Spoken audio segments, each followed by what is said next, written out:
Trouble is mounting for Yoga Guru Ramdev as a fresh FIR has been filed against him for his honeymoon comment. Now this even as the SC/ST panel has sought an action taken report from the Gujarat DGP against Ramdev for insulting Dalits.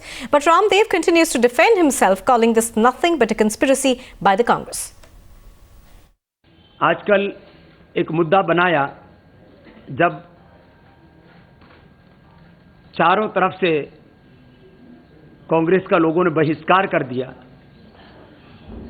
तो हथकंडा अपनाया कि बाबा दलित विरोधी है। किसी व्यक्ति की मानसिकता, उसकी आइडियोलॉजी, उसकी प्रिंसिपल्स कोई एक दिन में तय नहीं होते। मैं जिस गांव में पैदा हुआ वहां दलित, वंचित, शोषित सभी वर्ग एक साथ में मिलजुल के रहे और दलितों का अपमान करने का तो बहुत दूर का प्रश्न है। नहीं, ये तो हमारे देश के सारे संतों के साथ इनको तंग करना, इन पर आतंक करना, इनको अपमान करना, इनको जेल में डालना, ये चलते आई है।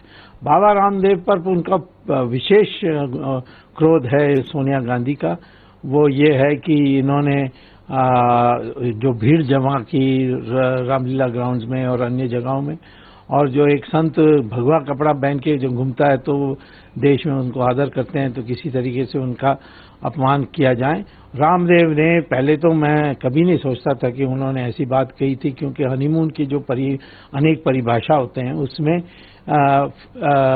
एक परिभाषा ऐसा भी है कि जो ये जो अर्थ लगा रहे वो नहीं है, उसमें इतना ही है कि जाकर सिर्फ हल्का पन की जो एक उसमें नमूना है।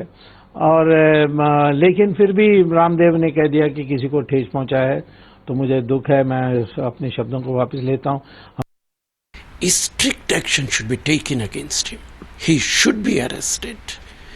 And he has not only insulted Rahul Gandhi, not even the scheduled caste and scheduled tribes, but he has insulted the entire Sadhu Samaj. We can't expect from a yogi and a sadhu he will speak such a language, bad language, dirty language. Strict action should be taken against him. Baba Ramdev एक धर्म गुरु हैं, योग गुरु हैं, राजगुरु नहीं है वो।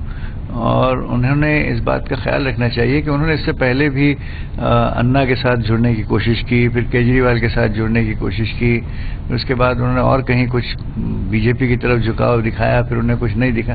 तो इस तरह का अगर उनके कोई पॉलिटिकल एस्पिरेशंस हों तो वो खुलकर किसी सियासी जमात में जुड़ जाएं, मगर किसी भी पॉलिटिकल पार्टी से आपका एफिलिएशन नहीं है, आप कोई राजनीतिक व्यक्ति नहीं है, उसके बावजूद भी आप टिप्पणी कुछ ऐसी गंभीर तरीके से करें कि जिससे लोगों को गुस्सा है, तो ये मैं समझता हूँ एक योग गुरु के लिए उचित नहीं है। और अब तक तो उन्हें इस बात का अंदाजा हो गया होगा, क्योंकि उन्होंने आ बैल मुझे मार वाली तरह से बयान देकर अपने आप पर FIR दर्ज करवा लिया।